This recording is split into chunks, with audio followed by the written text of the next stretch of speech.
Hey guys, it's Adam. I'm a huge advocate of having your infrastructure in at your homestead first, because you're not going to have time to do any of it if something were to happen. This past weekend I spent time building a outhouse. I've built several of them, so I figured I'd show you a few of the features. And this was a 2-day project, just because I had other things going on, but and I also used a backhoe to dig the hole. So imagine if out of necessity it was going to be long term and you needed to build something like this, you had other stuff going on, it'd be a pain in the butt. But anyways, let me widen this out a bit. It's an outhouse.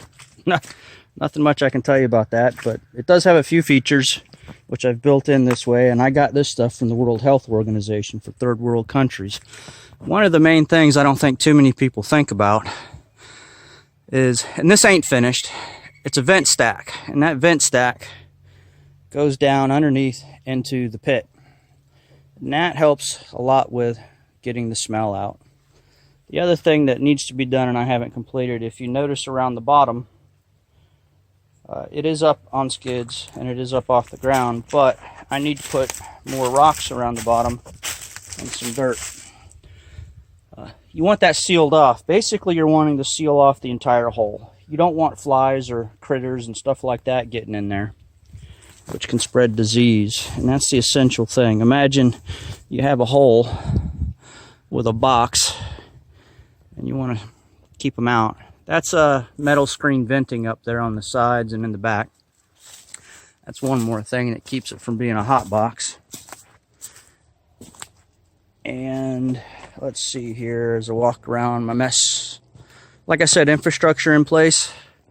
Need to have it in place. Water tank already there, because you're not going to have time to mess with this stuff. But there's my fancy dancy front of it. It's just a box. But I want to show you this. I call it a drag pit. Now, every now and then you might want to have to clean that out if it gets full. But right here, and I still got to finish this pit goes all the way forward to here. And you can see it goes up under there, I hope. It's a pretty big pit.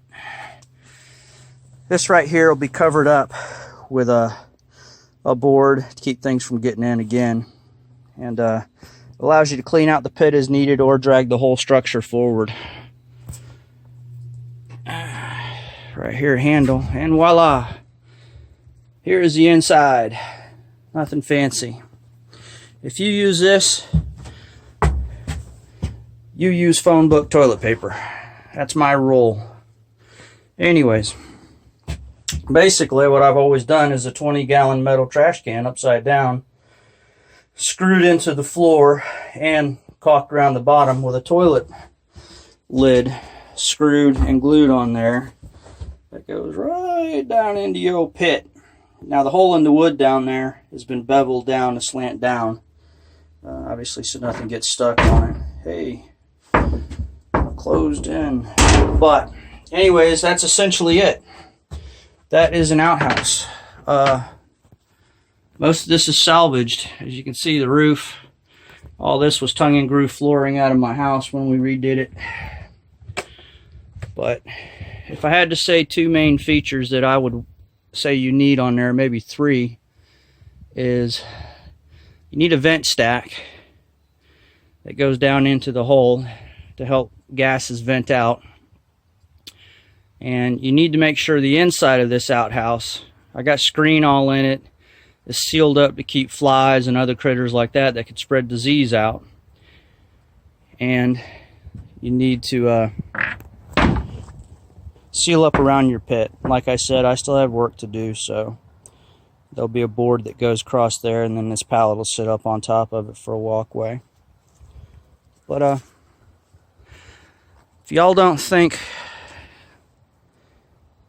let me reword that. If you think you're going to have the time to knock little projects like this out, essential projects, outhouses, smoke houses, water tanks, things like that, you're kidding yourself. Because, and like I said, I used a backhoe to dig that hole.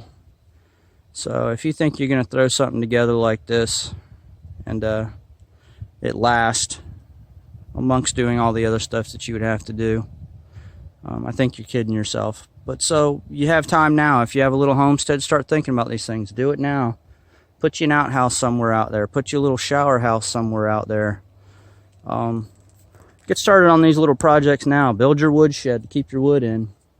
Get your water tanks, gravity-fed water tanks up, and your rain catchment systems. That way you don't have to worry about it. You'll have other things to focus on. All right, guys. This is Adam.